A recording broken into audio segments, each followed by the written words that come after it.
Šodien mēs operēsim 37 gadus vecu vīrieti ar diska trūces recidīvu, jeb diska trūces atkārtošanos tajā pašā līmenī un tajā pašā pusē. Šim pacientam pirmā diska trūces operācija bija pirms 10 gadiem, un līdz šī gada Ziemassvētkiem viņš jutās ļoti labi, un īsi pirms jaunā gada viņam parādījās stipras sāpes kreisajā kājā. Līdz šim pielietotā konservatīva ārstēšana, kas bija rehabilitācija, medikamenti un pat epidurāls blokādes, viņam bija neefektīvs vai arī radīja tikai īslaicīgu uzlabojumu. Un sakarā ar to, ka šī ārstēšana bija neefektīva, tad mēs pieņēmām lēmumu viņam veikt operāciju. Slimība, kura saistīta ar ļoti daudziem faktoriem. Pirmais noteikti minēms arī ir ģenētika. Katram ir savi kaut kādi iedzimtības faktori, kas varbūt vairāk veicina mugurkaula slimības. Otra lieta, mēs zinām, protams, ir smags fizisks darbs. Vēl viena liela problēma ir arī mazkustīgs dzīvesveids un pārmērīga, ļoti ilgstoša sēdēšana. Bet arvien biežāk pie mums atnāk pacienti, kuriem diska trūces rodas absolūtā miera stāvoklī. Piemēram, vakarā pacients aiziet gulēt pilnīgi vesels un no rīta pamostās ar stiprām sāpēm un tirpšanu kājā. Diska trūce kopumā ir slimība, kura ir raksturīga gados jauniem cilvēkiem, jo pieaugot vecumam, disks zaudē savu elasticitāti un arī ūdens daudzumu audos. Līdz ar to, pieaugot vecumam, diska trūces ir mazāk raksturīga slimība.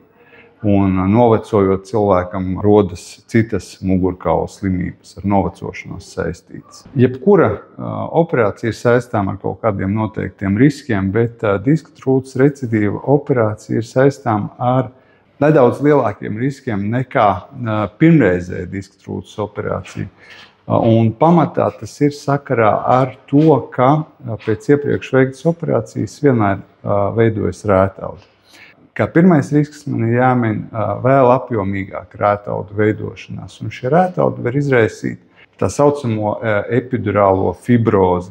Šajā gadījumā pacienti kaut kādu laiku pēc operācijas var izjust saknīšu sāpēm līdzīgas sāpes kājās. Otrkārt, cieta apvalka ievainojums. Mugurkaulā nervi ir norobežoti ar cietu apvalku, un sakarā ar rētaudiem var būt problemātiski šo rētaudu nopreparēšana no cieta apvalka. Tādā veidā var rasties cieta apvalka ievainojums, kuru mēs operācijas laikā vienmēr slēdzam ciet, bet no šī izriet trešais risks, kas ir smadzeņu šķidruma noplūšana, tā saucamā likvorēja. Kā ceturtais jāmin nervu saknītes ievainojums, kas var izpausties kā neiroloģisks deficīts vai arī izteiktāka kājas tirpšana. Kā piektais jāmin atkārtota diska trūce, jeb diska trūces recidīvs, un šādas problēmas risks saglabājas neskatoties uz jau atkārtotu operāciju, un pēc literatūras datiem vidēji šis risks ir ap 10–20%. Kā sestais risks ir jāmin infekcija. Sakarā ar iepriekš veiktām operācijām un rētaudu veidošanos ir sliktāka audu apasiņošana, līdz ar to infekcijas risks nedaudz pieaug.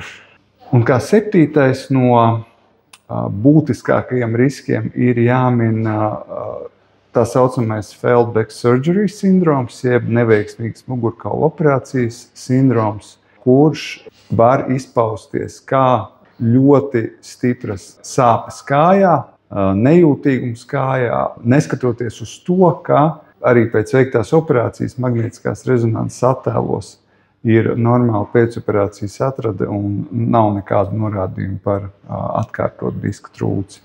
Operācija ilga 55 minūtes, operācijas laikā nekāda sarežģījuma nenotika. Gaidīsim, kad pacients pamodīsies.